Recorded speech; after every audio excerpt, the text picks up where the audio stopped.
네, 오늘 전할 하나님의 말씀 같이 보겠습니다. 참 감사를 고백하지 않을 수 없네요. 우리 찬양팀 그리고 영상팀 너무 많이 수고해 주셔서 한 주 한 주 지나가면서 많은 것들이 개선되어져 가고 있어요. 근데 그게 거저되는 게 아니라 제가 옆에서 지켜보면 우리 민집사님도 그렇고 우리 영상팀도 그렇고 우리 찬양팀 유관사님을 비롯해서 한 사람 한 사람이 참 이렇게 너무 많은 섬김과 수고로 노력으로 기도로 그렇게 만들어가고 있는 것 같습니다. 봉사하시는 여러분들에게 다시 한번 깊이 감사의 마음을 전하고 또 그럼에도 아직 이렇게 조금씩 미진한 부분들이 있습니다. 전문가들이 아니고 전문가가 되어가는 과정이기 때문에 온라인 예배 드리시는 분들 가끔 소리가 끊어지고 또 뭐가 불안정하더라도 여러분들이 왜 이래 이러지 말고 우리 그러시지 않을 거라고 생각합니다. 우리 영상팀, 찬양팀 위해서 여러분들 계속 한 마음으로 기도해 주시면서 정말 아주 완성도 높은 그런 온라인 예배가 드려질 수 있도록 기도 부탁을 드립니다. 여러분 감사합니다. 누가복음 6장 27절에서 36절까지의 말씀을 한 절씩 교독하도록 하겠습니다. 제가 먼저 읽습니다. 그러나 너희 듣는 자에게 내가 이르노니 너희 원수를 사랑하며 너희를 미워하는 자를 선대하며 너희를 저주하는 자를 위하여 축복하며 너희를 모욕하는 자를 위하여 기도하라. 너희의 이뺨을 치는 자에게 젖뺨도 돌려대며 내 겉옷을 빼앗는 자에게 속옷도 거절하지 말라. 내게 구하는 자에게 주며 내 것을 가져가는 자에게 다시 하지 말며 남에게 대접을 받고자 하는 대로 너희도 남을 대접하라. 너희가 만일 너희를 사랑하는 자만을 사랑하면 칭찬받을 것이 무엇이냐? 죄인들도 사랑하는 자는 사랑하느니라. 너희가 만일 선대하는 자만을 선대하면 칭찬받을 것이 무엇이냐? 죄인들도 이렇게 하느니라. 너희가 받기를 바라고 사람들에게 구워주면 칭찬받을 것이 무엇이냐? 죄인들도 그만큼 받고자 하여 죄인에게 구워주느니라. 오직 너희는 원수를 사랑하고 선대하며 아무것도 바라지 말고 구워주라. 그리하면 너희 상이 클 것이요 또 지극히 높으신 이의 아들이 되리니 그는 은혜를 모르는 자와 악한 자에게도 인자하시니라. 마지막 절 시작. 너희 아버지의 자비로우심 같이 너희도 자비로운 자가 되라.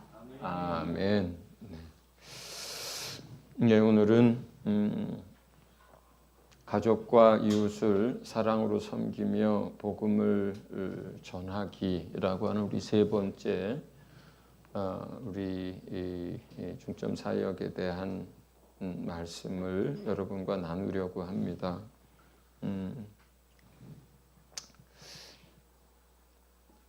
이거를 관계전도라고만 생각하지 않으셨으면 좋겠고 두 가지의 내용을 담고 있는 것이 세 번째 중점 사역입니다. 그러니까 그 첫 번째가 가족과 이웃을 사랑으로 섬기는 것.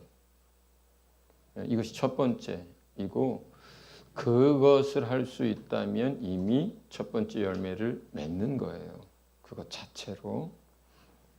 그리고 두 번째가 그러한 가운데 삶으로 입술로 복음을 전하는 것이죠. 그렇게 해서 그 복음을 눈으로 보고 귀로 듣게 된 그 사람들이 구원을 얻게 되는 부분은 전적으로 그 당사자와 하나님과의 관계 문제입니다. 그건 우리의 문제가 아니고 그건 그 사람과 하나님과의 관계 문제예요. 그렇지만 우리는 어디까지 할 수 있냐면 가족들 그리고 이웃들을 사랑하고 섬기는 걸 할 수 있고 그리고 삶으로 입술로 그들에게 복음을 전할 수 있습니다. 거기까지가 우리의 역할입니다. 그러니까 여러분들이 내가 올해 이렇게 열심히 살았는데 한 영혼도 죽게 돌아오지 못했어. 또는 내가 한 것보다 더 많은 영혼들을 얻었어 할 때 여러분이 한 게 아니고 그 주님이 하신 거고 그리고 그 사람들과 주님과의 관계에서 일어난 일입니다. 그렇기 때문에 우리가 한 사람이 구원을 얻든 또 여러 사람이 구원을 얻든 그리하지 아니할지라도 우리가 할 수 있는 것은 가족들, 이웃들 사랑으로 섬기고 삶으로 입술로 그들에게 복음을 전하는 것. 이게 우리의 열매인 줄로 여러분이 믿음으로 마음에 새길 수 있길 바랍니다. 그 가운데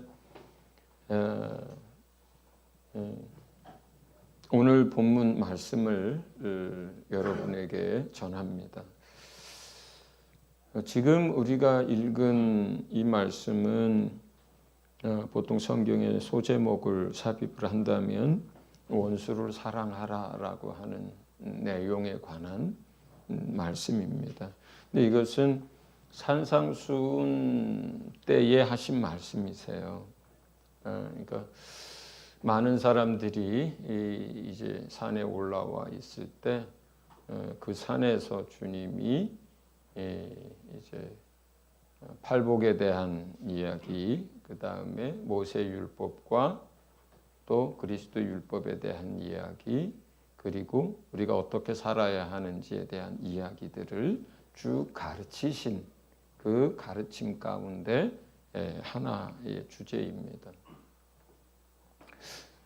우선 우리가 마태복음으로 치자면 5장부터 7장까지 굉장히 많은 장에 걸쳐서 아주 굉장히 상세하게 산상에서 가르치신 내용들을 쭉 기록하고 있습니다. 그런가 하면 누가복음 같은 경우는 6장에서 한 챕터만을 할애해서 사용을 합니다. 많은 사람들이 산상수훈을 읽다가 보면 마음의 부담들을 많이 느껴요.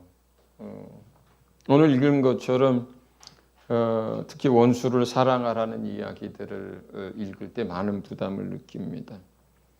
저주하는 자를 축복하고 원수들을 위해서 기도하고 한 뺨을 치는 자에게는 남은 뺨도 돌려대고 겉옷을 빼앗으려고 하는 사람에게 속옷도 거절하지 말고 구하는 자에게 주고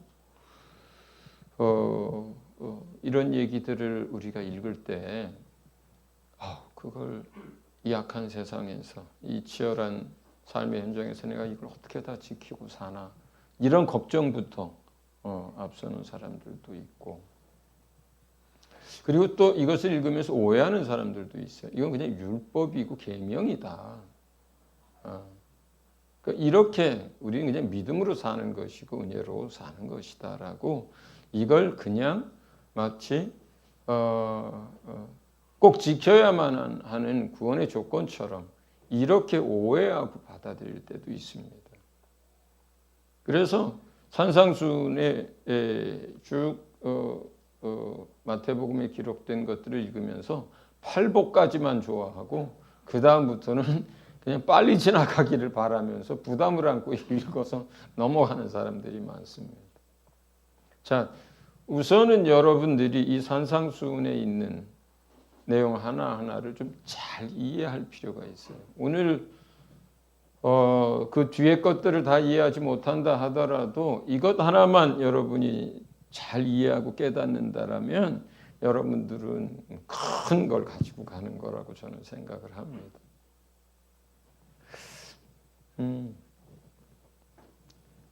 모세는 간음하지 말라고 했지만 내가 너에게 말하노니 마음으로 음욕만 품어도 이미 간음했다. 모세는 살인하지 말라고 했지만 형제들에게 별거 아닌 작은 욕 한마디 해도 그건 살인한 것과 같고, 미워하는 마음이 있으면 그것도 살인한 것과 같다. 이미 남의 물건에 대한 탐심만 품어도 이미 그건 도둑질한 것 같다. 겉옷을 빼앗고자 하는 자에게 속옷까지 주어라. 꾸고자 하는 자들에게 거절하지 말라. 너희를 핍박하고 너희를 모욕하는 자들을 위하여 기도하고 용서하고 그들을 사랑으로 섬겨라. 자, 이런 산상수훈은요, 이거는 잘 기억하세요. 이것은 구원을 얻기 위한 구원의 조건으로 준 게 아니라 이미 구원 얻은 하나님 나라의 백성들에게 준 거예요. 구약의 광야에서의 율법이 그 하나님 나라의 백성된 육적 이스라엘이 살아가야 하는 삶의 기준이고 삶의 원칙이고 삶의 방법이라면, 율법이 그런 거라면, 이 산상수훈은 영원한 하나님 나라의 영원한 백성이 된 하나님 나라의 백성들이 이러한 모습으로 살아가야 한다는, 하나님 나라의 백성이 됐다면 육적 이스라엘이 아니라 영적 이스라엘로서 영원한 하나님의 자녀로서 하나님 나라의 시민이 됐다면 우리는 이러한 모습으로 살아가야 한다라고 하는 삶의 규범이고 기준이고 원칙인 거예요. 그것을 다 지키느냐 못 지키느냐의 문제가 아니에요. 구원의 조건이 아니라는 거예요. 한국 사람이면 어느 나라 법을 지키고 살아요? 한국 법을 지키고 살죠. 우리가 이 땅의 백성으로 살아간다면 이 땅의 백성을 그 법을 지키고 살 거예요. 그러나 우리가 하나님 나라의 백성이 됐으니까 그러면 어떤 법을 지키고 살라는 거예요? 뭐가 기준이 된다는 거예요? 하나님 나라의 법이 기준이 되고 하나님 나라의 삶의 모범이 되고 원칙이 된다는 뜻이 산상수훈이에요. 그래서요, 이게 너무나도 분명한 것이, 그래서 마태복음에서의 산상수훈의 기록과 누가복음에서의 산상수훈의 기록이 많은 차이가 있는 거예요. 마태복음은요, 이미 유대인으로서의 유대적 신앙, 그 다음에 모세를 통한 또 아브라함을 통한 신앙적 배경을 가지고 있는 사람들을 위해서 쓴 복음서란 말이에요. 그리고 왕이신 예수님, 그리고 천국 하나님 나라에 대한 것이 굉장히 강조되고 그것이 자세하게 풀어진 거예요. 그러니까 율법의 시대를 거쳐서 하나님을 알고 또 복음을 통해서 예수 믿게 된 유대인들을 대상으로 했기 때문에 하나님 나라 백성으로서의 삶에 관한 것을 자세하게 기록이 돼요. 그런데 누가복음은 여러분이 아시는 것처럼 이방인을 염두에 두고 그들이 이해할 수 있도록 쓰여진 거란 말이에요. 그러다 보니까 이방인들로서 이해하기 어려운 이야기들은 누가가 산상수훈을 기록할 때 다 빼버립니다. 모세는 너희에게 살인하지 말라 하였거니와 너희가 마음으로만 미워해도 이미 살인하였느냐? 근데 모세가 누군지 몰라, 이방인들은. 그렇잖아요. 그런 얘기가 다 빠지는 거예요. 그래서 다 빠지는 거예요. 그래서 구약의 율법이나 구약에서 말하는 하나님의 나라나 유대적 배경이 없어도 사람들이 그냥 들으면 이해할 수 있는 것만 빼가지고 기록을 하게 되는 거예요. 그러니까 여러분, 산상수훈은 저와 여러분에게 있어서는 첫째는 우리는 이 땅에 발붙이고 대한민국 국민으로 살아가기 때문에 이 땅의 법을 지키는 것처럼 동시에 저와 여러분은 이제 하나님 나라의 백성이 됐어요. 그렇죠? 그러니까 이제 우리가 이 땅에 대한민국 법을 지키면서 살 뿐만 아니라 또 어디에 어느 나라의 법과 규범을 지키고 살아야 돼요? 하나님의 나라. 그게 산상수훈이에요. 그게 산상수훈이에요. 그러니까 이거는 율법이니까 안 지켜도 된다. 이미 구원 얻었으니까. 이렇게 말한다면 그 사람이 하나님 나라의 백성인 걸 모르고 여전히 땅의 것들을 지키고 살라는 뜻이 돼버려요. 그런 게 아닌 거예요.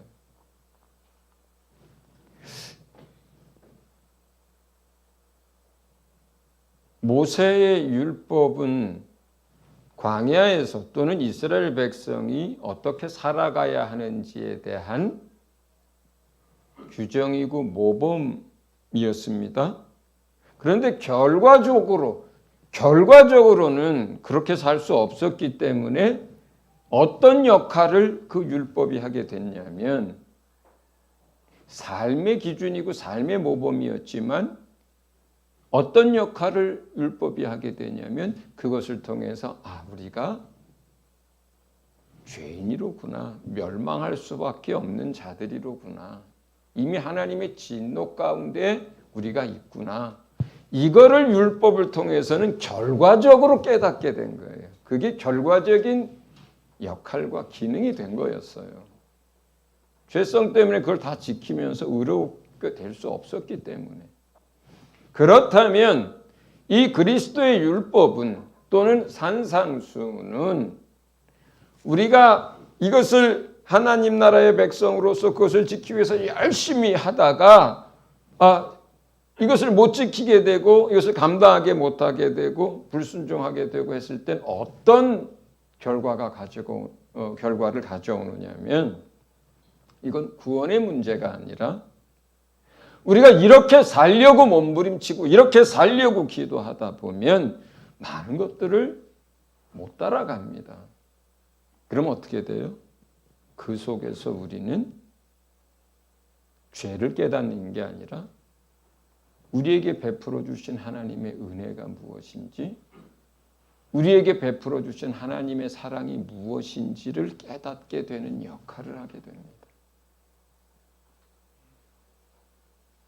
내가 하나님의 백성이기 때문에 이것을 그대로 순종하며 살리라 마음에 결단하고 내가 하나님의 백성이고 하나님 나라의 시민이니까 그 시민답게 살리라 하고 살아가노라 보면 참으로 아름답고 그리고 정말 멋진 인생을 열매 맺는 인생을 살게 됩니다. 그러나 서로 이것을 다 우리가 지키지 못하게 되더라도 우리가 이것으로 인해서 정죄를 받는 것이 아니라 거꾸로 이 그리스도의 율법은 믿음 있는 자에게 어떤 기능을 하게 되냐면 우리같이 우리 몸에 죄성이 있는 사람들, 우리같이 연약한 사람들을 하나님의 자녀 삼으시고 백성 삼아주신 그 은혜 속으로 들어가는 거예요. 이해하시겠어요? 거꾸로 만약에 우리가 하나님 나라의 백성으로 이것을 모르고 안 지키고 살면 어떻게 되느냐? 그러면 은혜에서 점점 멀어져 갑니다. 정말이에요. 그 하나님의 사랑에서 점점 멀어져 갑니다. 내가 뭐 하나 하잖아요. 이대로. 그러면 자기 자랑이 됩니다. 자기의가 됩니다.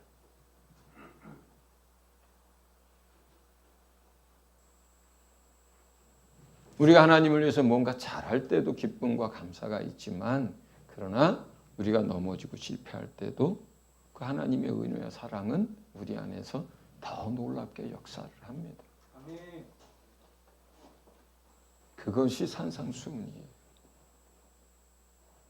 그러므로 이제 우리는 하나님의 나라의 백성으로 이 말씀을 내가 하나님의 나라의 백성이기 때문에 내가 이렇게 살리라, 이렇게 순종하며 살리라, 이렇게 결단하고 그렇게 믿고 그렇게 살아갈 때 산상수훈 맨 마지막에서 주님이 말씀하신 대로 그런 사람이 바로 반석 위에 집을 짓고 신앙의 터를 세우고 신앙의 건축을 해가는 그러한 사람들이 되는 것입니다. 그렇다면 이렇게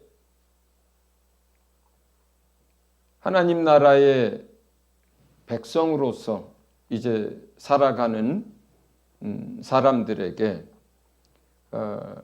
우리가 이 앞에 말씀하신 모세 율법 그리고 여기에서 원수를 사랑하라고 하는 이 사랑의 내용들을 조금 더 본다면 남에게 대접을 받고자 하는 대로 남을 대접하라는 것이 율법과 선지자들의 가르침의 핵심이에요. 그게 요점이에요. 먼저 앞서서 한 가지만 좀 더 부연 설명을 하자면 이렇게 커다란 원이 하나 있다 그래요. 이것이 하나님 나라의 법이고 하나님 나라의 삶의 기준이에요. 그러면 율법이라고 하는 건 어떤 거느냐? 여기에 별개로 있는 것이 아니라 그 커다란 하나님의 나라라고 하는 그 하나님의 나라의 법의 그 안에 한 부분으로 속해져 있는 게 율법이에요. 이해하셨죠? 예. 율법과 그리스도의 법이 별개의 것이 아니라 전체 하나님의 나라의 말씀과 법 그 안에 한 부분으로 있는 게 모세가 가르친 율법인 거예요. 그러면 먼저 그 한 부분으로 있는 그 부분을 설명하고 전체를 이제 설명하려고 제가 이야기를 꺼내는 것입니다. 많은 사람들은 오해하고 잘못 알기를 다른 사람이 내 눈을 상하게 하면 나도 그 사람의 눈을 상하게 하고 다른 사람의 자식이 내 자식의 이를 부러뜨리면 나도 그 사람 자식의 이를 부러뜨리라는 것이 눈에는 눈, 이에는 이, 이게 율법으로 이해를 하는 경우들이 있는데 그것은 굉장히 잘못된 이해입니다. 그 말씀은 분명히 성경에 있습니다. 그런데 그것이 율법의 가르침이 아니라 그것은 그 율법을 범해서 죄를 지었을 때 어떻게 갚을 건가, 어떻게 형벌할 건가, 징계할 건가에 대한 규정이고요. 그것은 눈에는 눈, 이에는 이가 율법의 기본 정신이 아니에요. 율법의 기본 정신은 남에게 내가 대접받고 싶기를 원하는 그 모습대로 내가 어떻게 먼저 다른 사람에게 대접하라고 하는 것이 율법과 선지자의 가르침의 요점입니다. 그것이 사랑받기를 원하면 내가 먼저 그 사람을 사랑하라는 거예요. 존중받기를 원하면 내가 먼저 그 사람을 존중하라는 거예요. 섬김받기를 원한다면 내가 먼저 그 사람을 섬기라는 거예요. 내가 높임을 받기 원한다면 내가 먼저 낮아져서 그 사람을 높여주라는 거예요. 그게 율법의 기본적인 정신이에요. 그게 내가 먼저 사랑하는 거, 내가 먼저 존중하는 거. 십계명을 한번 볼까요? 내가 부모가 되어서 자녀들로부터 공경을 받고 존중받고 싶다면 그럼 어떡하라는 거예요? 내가 먼저 내 부모를 공경하라는 거예요. 그게 십계명이에요. 내가 누군가로부터 살해당하는 것을 원치 않는다면 내 자식이 누군가로부터 죽임을 당하는 걸 원치 않는다면 어떡하라는 거예요? 네가 먼저 다른 사람들 살해하지 말라는 거예요. 누군가 네 아내를 데려가서 간음하는 걸 네가 원치 않는다면 네가 먼저 다른 사람이 누구 어떤 아내라도 먼저 간음하지 말라는 거예요. 네가 모함받기를 원하지 않는다면 다른 사람들을 거짓으로 증거하지 말라는, 위증하지 말라는 거예요. 네 물건을 도적질 당하고 싶지 않다면 네가 다른 사람들의 물건을 도적질하지 말라는 거예요. 그게 율법이고 그게 십계명이에요. 그게.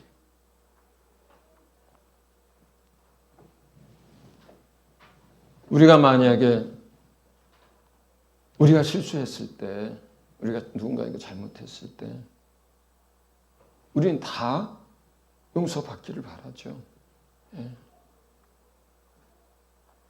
그렇다면 다른 사람이 여러분에게 죄 지었을 때, 실수했을 때 정죄하고 비판하지 말고 어떻게 해요? 먼저 용서를 하라는 거예요. 그렇게 살면 내가 실수하고 내가 넘어졌을 때도요, 다른 사람들로부터 용서를 받습니다.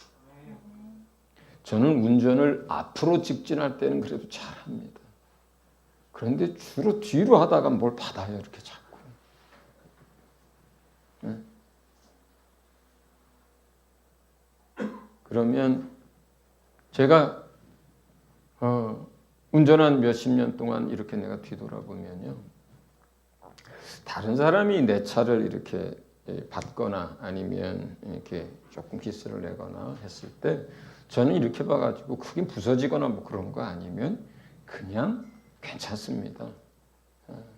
놀라셨죠? 아이, 뭐 번번은 뭐 그러라고 있는 건데요. 이렇게 합니다. 이렇게 합니다. 그렇게 해왔습니다. 그런데 참 놀라운 건 있잖아요. 놀라운 건. 내가 어떻게 잘못해가지고 후진하다가 뭘 툭 치거나 아니면 앞에 차를 툭 치거나 이런 일들이 여러 번 있었거든요. 그런데 횟수는 다 기억이 안 되지만 꽤 여러 번 있었어요. 근데 퍼센트로 치자면 10번 중에 8번은 그 사람들이 나에게 내가 한 것처럼 괜찮습니다. 이렇게 해주더라고요. 제가 카메라도 없고 아무도 없는 주차된 차에 제가 그렇게 실수를 하잖아요. 그래서 제가 거기다 쪽지를 써놓습니다. 죄송합니다. 제가 하다가 옆에 조금 긁었습니다. 그러면 그 사람들이 저한테 몇 번을 저한테 전화를 했어요. 제가 몇 번 그랬는데 뭐라고 하냐면 고맙습니다. 이렇게 쪽지 남겨주셔서 고맙습니다. 아직 살만한 세상이네요. 괜찮습니다. 제가 할게요. 진짜로 이렇게 저한테 그렇게 하셨어요. 그분들이. 왜냐하면 내가 그렇게 먼저 했었으니까. 여러분이 여러분 가족들에게, 이웃들에게 먼저 그분들을 섬기고 먼저 그분들을 사랑하고 존중하고 그렇게 한다면 주님이 어떻게 해요? 여러분이 높임을 받도록 해줍니다. 여러분이 존중받도록 해줍니다. 여러분이 사랑받도록 해줍니다. 왜냐하면 오늘 본문 말씀에 또 마태복음에 어떻게 기록됐냐면 우리가 누구에게 어떻게 하든지 간에 그걸 누가 갚아준다 그래요? 주님이 갚아준다고 써놨어요. 이게 얼마나 놀라운 일입니까? 그 사람이 평소에 그렇게 반응하는 사람이 아니어도요, 내가 실수했을 때 주님이 그 사람의 마음속에 역사해서 기분 좋게 하고 용서할 마음을 주시고 섬길 마음을 주시고 용납할 마음을 주시도록 주님이 하시겠다는 거예요. 뿐만 아니라 그 사람이 그리 아니할지라도 하나님이 더 좋은 것과 많은 것들로 우리에게 갚아주시고 책임져 주시겠다는 거예요. 때로는 어떤 사람들은 정말로 겉옷을 달라고 해서 속옷을 줬더니 속옷만 가져가는 게 아니라 내 영혼까지 털어가려고 하는 사람도 있습니다. 이 세상은.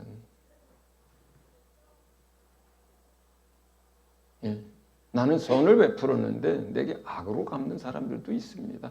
정말 많습니다. 그러나 우리가 그럼에도 불구하고 우리가 할 수 있는 힘을 다해서 우리가 선을 행하게 되면 그 악한 사람은 내게 선으로 갚지 아니할지라도 그것에 대하여 하나님이 이 땅에서 하나님 나라에서 놀랍게 더 크고 좋은 것들로 갚아주실 것입니다. 이게 율법과 선지자의 가르침이라면 천국 백성들에게는 예수님은 거기에서 더 나아가서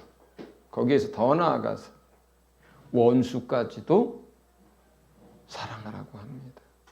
예, 원수까지도 사랑하라고. 왜냐하면 우리 하나님 아버지께서 그러하시고, 왜냐하면 우리 예수님께서 그러하시기 때문이라고 주님은 말씀합니다. 죄 가운데 빠져서 원수가 됐고 하나님을 저주하고 하나님 없다라고 하는 사람들을 위하여 자기 아들을 십자가에 내어주신 분이 아버지 하나님이기 때문에 그 원수들을, 진노의 대상들을 위하여. 왜냐하면 죄로 인해서 영원히 멸망하게 될 우리들을 위해서 채찍에 맞으시고 침뱉음을 당하시고 모욕을 배반을 당하시고 손과 발이 찢겨서 못 박혀서 십자가에 달려 있으면서 그 고통 가운데 있으면서도 저들이 하는 짓을 저들이 알지 못하나이다. 저들의 죄를 용서해 달라고 아버지 하나님께 기도하셨던 것이 우리 주님이시기 때문에 우리 아버지 하나님이 그러하셨던 것처럼 우리 예수님이 그러하셨던 것처럼 우리도 하나님의 백성, 하나님의 자녀라면 우리 아버지가 했던 것들을 본받고 우리 신랑 예수님이 하셨던 것들을 따라하라는 거예요. 예.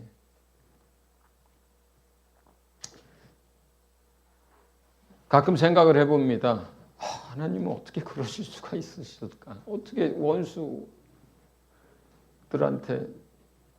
자기 아들을 내어줄 수 있지?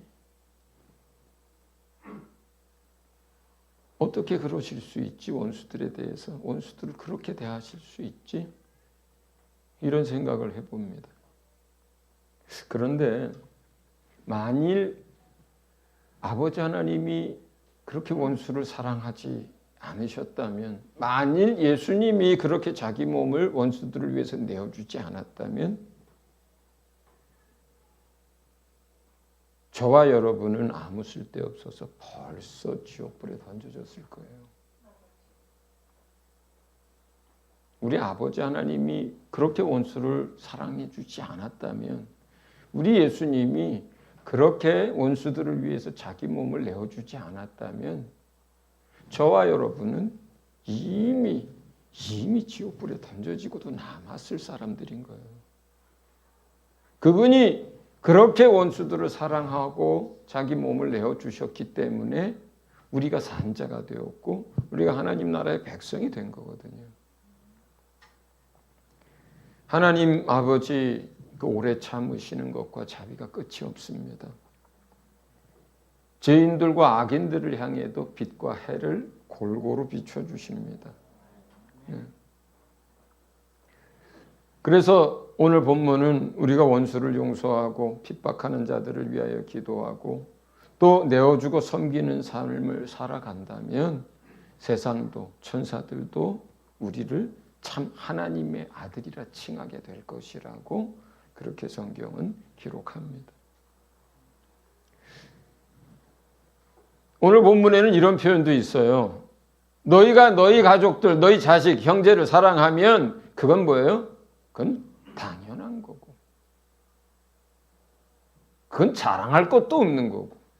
그건 너무나 당연해서 세상 악한 자들도 다 자기 자식 사랑하고 자기 형제 사랑하고 자기 가족 사랑하는 거고. 이렇게 표현이 있어요. 그런데 오늘날 세상이 어떻습니까? 자기 자식도 사랑하지 않습니다. 자기 부모도 사랑하지 않습니다. 자기 형제도 사랑하지 않습니다. 자기 아내도 사랑하지 않습니다. 자기 남편도 사랑하지 않습니다. 뭐예요, 그거는? 여기에서 나오는 악한 사람보다 우리가 더 악하다는 뜻이에요.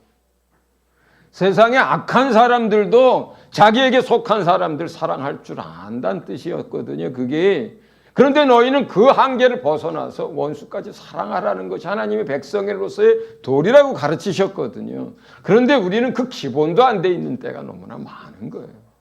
왜 그렇습니까? 우리 죄성 때문에 그렇습니다. 우리 악함 때문에 그렇습니다.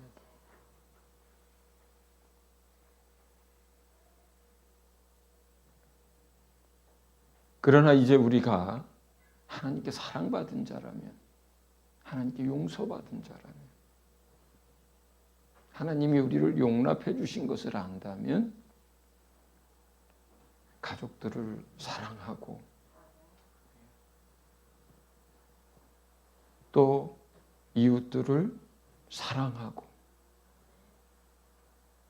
그렇게 섬기는 삶을 살아야 하겠습니다. 우리가 전도에 대한 이야기들을 나눕니다만 사실은 전도가 먼저가 아니고 뭐가 먼저예요? 관계가 먼저예요. 그래서 관계가 먼저입니다.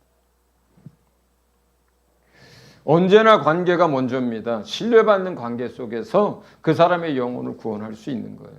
내가 신뢰받는 관계, 사랑받는 자가 되지 않으면 그 사람을 주께로 인도하는 것은 너무너무나 힘들죠. 혹 되는 일이 있지만 그것은 나 때문에 된 게 아니에요. 주님이 하신 것뿐이에요.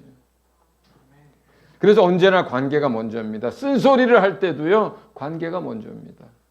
신뢰받고 사랑받고 이렇게 서로 좋은 관계에 있을 때는 쓴소리도 그 사람에게 좋은 약이 되고 교훈이 되지만 그런 관계가 만들어지지 않은 상태에서 쓴소리는 말 그대로 그냥 찌르는 가시에 불과합니다. 가르치려 할 때도 관계가 먼저입니다. 옳은 말을 한다고 해서 그게 옳은 말이 옳은 말로 들려지지 않아요. 관계가 나쁘면. 네. 도우려고 해도 도움을 받을 때도 관계가 먼저예요. 예. 관계가 좋지 않으면요, 도울 마음을 가지고 한 어떤 행동도 다 역으로 반응합니다. 예. 관계가 먼저예요.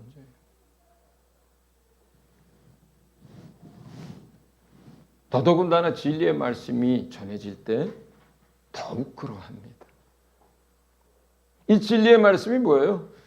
안 믿는 세상 사람들에게는 이 복음이나 이 하나님의 말씀들은 그들의 이성과 합리성으로 볼 때 어리석게만 들려지는 얘기예요. 그런데 관계가 신뢰받고 존중받는 관계가 안 된다면 이 어리석은 이야기가 그 사람 마음에 들어갈 리가 없죠. 목회자와 성도, 설교하는 자와 듣는 자의 관계도 똑같습니다.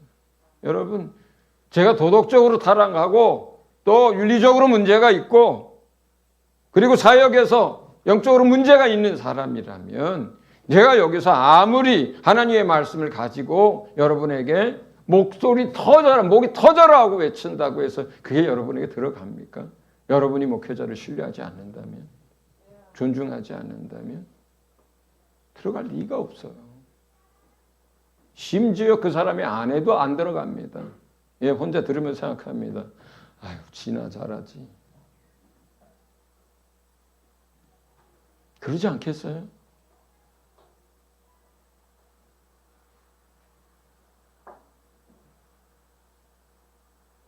목회자와 성도의 관계를 하고 예배 드리러 나와서 앉아 있어도 말씀 전하는 자에 대한 신뢰와 사랑이 없으면 앉아서 다 평가합니다. 저 말씀은 그런 뜻이 맞나? 저건 나하고 상관없는 얘기 같은데. 오늘따라 설교가 기네.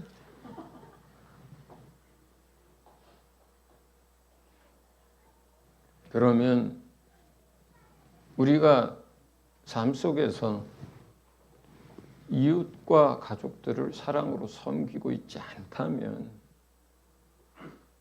그들을 위해서 기도하고 있지 않다면 우리가 복음을 전한들 그 복음이 어떻게 들리겠어요? 그냥 울리는 꽹과리처럼 들리겠죠. 소음으로 들릴 거예요. 그냥. 뿌리는 족족 원수가 와서 쪼아서 다 가져갈 것입니다. 그러므로 언제나 관계가 먼저입니다. 예. 사랑으로 섬기고 믿음으로 그들을 위해서 기도하는 가운데 좋은 관계를 만들어 가야 합니다. 관계란 한순간에 틀어지기도 하고 또 때로는 한순간에 회복되는 경우도 있지만 그러나 대부분은 관계란 신뢰받고 좋은 관계가 만들어지기 위해선 시간이 필요하고 노력이 필요하고 지속하는 게 필요해요. 어쩌다 한번 이걸로 관계가 다 이게 안 되는 거예요. 안 되는 거예요. 저는 지난주에도 이틀인가를 작은 아버님 댁 이사하는 걸 도와주는데 많은 시간을 썼습니다. 작은 아버님이 언제가 말씀드렸듯이 중풍으로 쓰러지시고 나서 더 이상 농사를 지을 수 없기 때문에 전답을 내놨어요. 그리고 이제 내놓고 나서 거의 한 2년 만에 지난해 말에 그게 이제 매매가 돼서 이제 이사를 가시려고 하는데 이제 결과적으로 어제 마산동에 우리 정청 선교사가 사는 그 아파트 단지에 이제 매매 계약을 하셨어요. 근데 이제 그 모든 과정들을 계속 같이 따라다니면서 또 이제 부동산 이제 소개를 해드리면서 하나씩 도와주고 있습니다. 왜냐하면 제가 올해 이제 목표로 세우고 실천하려고 하는 것 중에 하나가 저희 작은 집에 대한 부분인데 제가 장손입니다. 아들이 하나입니다. 제가 예수 믿게 되고 제사 안 드리게 되고 주일을 하게 되면서 정말 오랜 세월 동안 뭐 추석 때 구정 때마다 난리가 났었어요. 뭐 밥상이 들러 엎어지고 장손이 제사도 안 지내고 무슨 뭐 장손이 뭐 이렇게 하면서 그러다 보니까 제가 윤리적으로 도덕적으로 삶이 뭐해서가 아니라 그러한 과정 속에서 작은 어머니, 작은 아버지 또 그 시간이 지나니까 제 사촌 동생들도 옛날에는 저를 벌레 보듯 했었어요. 예. 마땅히 장손으로서, 마땅히 큰 형으로서, 마땅히 해야 할 바들을 안 한다고 생각했고 저 때문에 집안에 분란이 계속 일어난다고 생각들을 했기 때문에 그래서 관계들이 다 깨져버렸었어요. 언제부터 좀 이러한 그런 것들이 받아들여지기 시작했냐면 제가 목사 안수 받고 이제 전적으로 주님 일을 하는 사람이 된 거를 그들이 이제 그때서부터 조금씩 받아들였지만 그거는 포기였어요. 그래, 그냥 형은 형의 삶이 있겠지. 그 세계가 있겠지. 그러나 우리는 그렇게 못 살아. 우리는 싫어. 이렇게 됐었어요. 그런데 그렇게 깨어진 관계들이 뭐 선물을 뭘 좀 한다거나 아니면 또 무슨 생일에 또 넉넉하게 좀 돈을 드린다거나 이런 걸로 한 번에 해결되지는 않아요. 깨어진 것도 시간이 걸렸지만 그러나 회복되는 것에도 많은 시간이 걸리더라고요. 예. 그래서 하나씩 노력을 합니다. 예. 하나씩 노력을 합니다. 이번에 마침 좋은 기회가 됐어요. 그 다음에 저희 작은 아버지는 정말 복음이 씨도 안 들어가는 분이셨는데 쓰러지고 나서 기도해드린다 그러면 그래 하고 기도를 받아요. 그리고 끝나고 나면 아멘 하세요. 이게 얼마나 놀라운 변화입니까? 정말 어려웠거든요, 관계가. 제가 하는 모든 걸 반대하셨어요, 작은 아버지가. 그런데 그렇게 쓰러지고 그 다음에 기도해드리고 그 다음에 또 추석 때 구정 때 찾아가 뵙고 그 자녀들은 우리 어머니에게 오지 않아도 나는 찾아가고 시간들이 지나고 지나고 하다 보니까 조금씩 마음이 열렸어요. 그리고 이번에 이제 이사를 가게 됐는데 며느리가 부동산에 나가기 시작했는데 뭐 몇 달째 집을 찾았는데 못 찾은 거예요. 뭐 천정부지로 값들이 오르니까 뭐 전다 팔아가지고 어쨌든 노후 생활도 해야 되고 하니까 이게 힘든 거예요. 근데 주님이 마음을 주셔서 부동산에 전화해서 딱 한 단지를 얘기를 해가지고 다른 거 보지도 않고 그걸 계약하게 됐어요. 근데 그 과정에서 사촌 동생이나 작은 어머니나 뭐 집을 사고 팔아본 경험도 없고 그 다음에 그냥 시골에서 사시던 양반들이는 아무것도 몰라요.